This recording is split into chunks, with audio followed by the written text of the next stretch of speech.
Le petit journal vit la Coupe du Monde depuis le Brésil. Je me tourne vers Rio de Janeiro et je commence ma battle de portugais avec Martin Veil.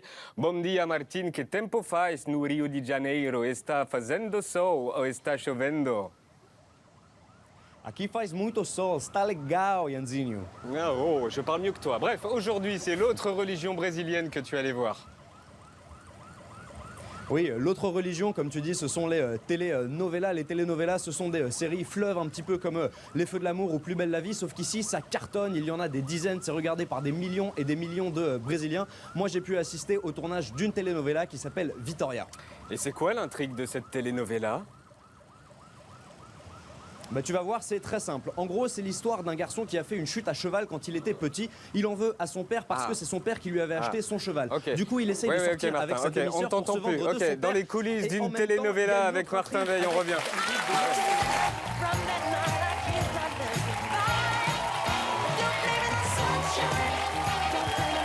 Portez le t-shirt avec étoile en paillettes. Vous regardez le petit journal Voltamos para o Rio de Janeiro. Donc tu es allé dans les coulisses d'une telenovela brésilienne. Exactement, et tu vas voir le tournage d'une telenovela, c'est étonnant à plusieurs égards, à la fois à cause des thèmes qui sont abordés, mais aussi à cause du jeu des acteurs. En gros, on leur donne un texte, ils le lisent une fois et ensuite, bim, ça tourne. C'est parti. La telenovela à laquelle on va assister s'appelle Vitória. Vitória, c'est l'histoire d'un jeune homme qui a fait une chute à cheval quand il était petit. Aujourd'hui, il est paraplégique et il en veut à son père parce que c'est son père qui lui avait offert ce cheval. Donc aujourd'hui, il a grandi et il veut se venger de son père en séduisant sa demi-sœur. Sauf qu'en fait, son père n'est peut-être pas vraiment son père. Voilà, c'est ce que j'ai compris, mais j'ai pas suivi tous les épisodes. Sta gravando? On doit préparer notre complot en avance. Je sais pas là-haut, mais je dois aussi réfléchir à ce que m'a dit Guilherme. Jus, redis-moi cette dernière phrase, mais d'une autre manière, en le regardant droit dans les yeux. Ok. Aujourd'hui, les acteurs principaux ne sont pas là. L'équipe tourne donc une histoire secondaire, une histoire dans l'histoire. Les telenovelas, c'est comme ça, il y a toujours plein de tiroirs. La scène à laquelle on vient d'assister, c'est un petit peu complexe. C'est la mécène d'une école et son compagnon. Ils sont néo-nazis. Il y a un complot pour éliminer une personne de couleur noire. Et ça, c'est la directrice de l'école et elle n'est pas au courant. C'est moi. Madame la directrice, il y a un complot néo-nazi dans votre école et vous n'êtes pas au courant ? Non, je ne sais rien encore, mais je vais finir par l'apprendre et je vais les combattre de manière véhémente. Parce que le néonazisme, dans n'importe quelle partie du monde, ce n'est pas possible. Et non, c'est des sacrés tatouages, ça. Oui, ce sont des tatouages faits à partir de recherches sur le néonazisme. Il y a plein de références, celui des SS, un symbole néo-nazi, 8-8 pour Heil Hitler. Il y a vraiment des gens qui portent ces tatouages. Vous vous sentez pas un petit peu ridicule de jouer un néo-nazi avec tous ces tatouages-là ? C'est difficile, c'est vraiment difficile. Mais notre objectif, c'est de provoquer un débat dans les foyers des spectateurs. Tu sais que t'es génial. Ah oui, je le sais. Bon, maintenant, tombez sur le sofa.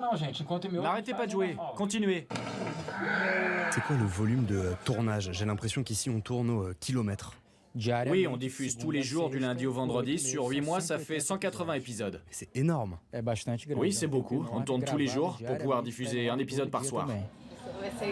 C'est quoi les conditions des acteurs comme vous, ici dans les telenovelas? J'ai l'impression que vous lisez une fois le script et c'est parti, on tourne. Oui, c'est exactement ça. Pour être acteur de télévision et de telenovela, il faut savoir apprendre vite et avoir des facilités pour improviser. Car on n'a pas beaucoup de temps pour répéter. En vérité, on n'en a pas du tout. Tu as peur d'elle? Pourquoi tu ne me dis rien? Paolao, tu vas te faire commander par une nana? Boitage. Bonjour. Vous êtes acteur vous aussi? Oui. Je joue un autre nazi, Enzo. Otro nazista. Encore un Enzo de la novella Vitória. Alors, Priscilla t'a raconté comment s'organiser le soir de l'inauguration de la Criolla? Non, falons non. Bien sûr que si, ne mens pas, Paolao. Elle t'en a parlé, mais toi tu as peur d'elle. Alors, Paolao, tu vas te faire commander par une nana maintenant? Ah, tá bom, mas é segredo. Você não pode falar isso para ninguém, tá? Bien sûr. Alors?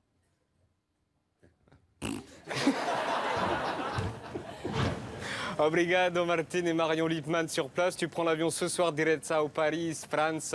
Vai sentir saudade. Bah ouais, muito saudade, mais bon, c'est la vie. Hein. Bon retour à Paris, Martin. Salut. Salut Yann.